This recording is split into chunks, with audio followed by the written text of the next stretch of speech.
Franz Waxman's Fantasie on themes from the opera Carmen by Georges Bizet. The concertmaster of the New York Philharmonic, Glenn Dicterow, was the soloist, with Zubin Mehta conducting the New York Philharmonic.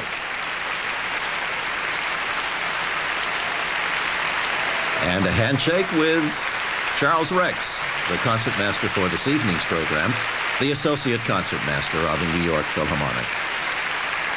Franz Waxman was a very distinguished composer of music for motion pictures. As a matter of fact, his first film credit was for the Marlene Dietrich film, The Blue Angel, in Mr. Waxman's native Germany. When he came to the United States in the mid-1930s, he made his auspicious American film music debut with The Bride of Frankenstein. And some of the other films for which Franz Waxman wrote music include The Philadelphia Story, Captains Courageous, Rebecca, Peyton Place, The Nun's Story, and Taras Bulba. This Carmen Fantasie was so beloved of the late Russian violinist Leonid Kogan that he listened to the Heifetz recording many, many times over in order that he might be able to transcribe the music onto the printed page directly from the recording. Now, again, backstage, Hugh Downs with Glenn Dicterow. That was magnificent. Thank you, Hugh. That's quite a piece. It's a white knuckler. Is it? Oh, it's impossibly hard.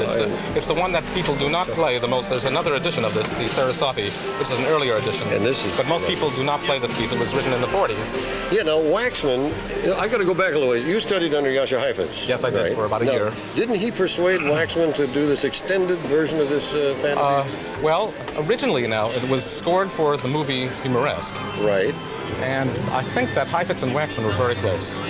And I think he convinced Waxman to extend the version that was in the movie to a full-fledged 9-minute, 10-minute piece, and then later to do it on the Bell Telephone Hour, which he did.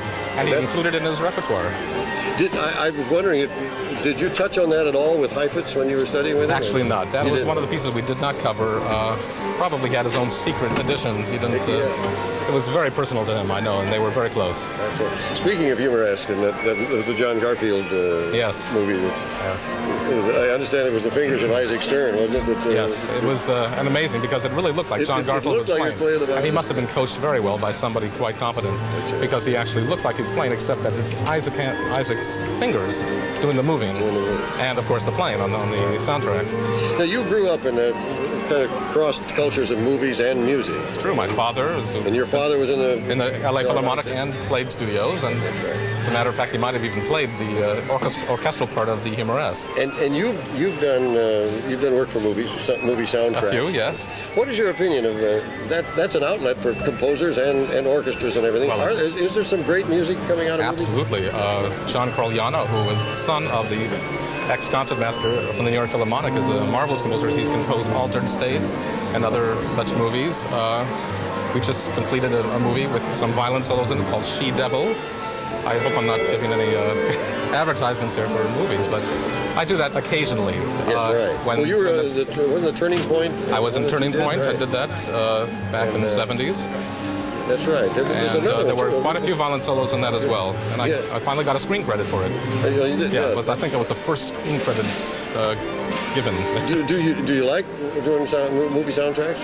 Yes, occasionally I really do, because if it's a wonderful composer and there's a wonderful orchestral feeling to it, very often you don't get that. Sometimes they're just whole notes, and sometimes it's going to be a bit of a bore. Well, of course, the music also has to serve the action. In that case, we're writing a pure symphonic work. You're not constrained in that way. Absolutely. No, but it is great fun. It is fun. I was going to ask if you preferred, but I would be afraid of the answer. It was great hearing this. Thank you, Glenn. Thank you. Good to see you. Okay.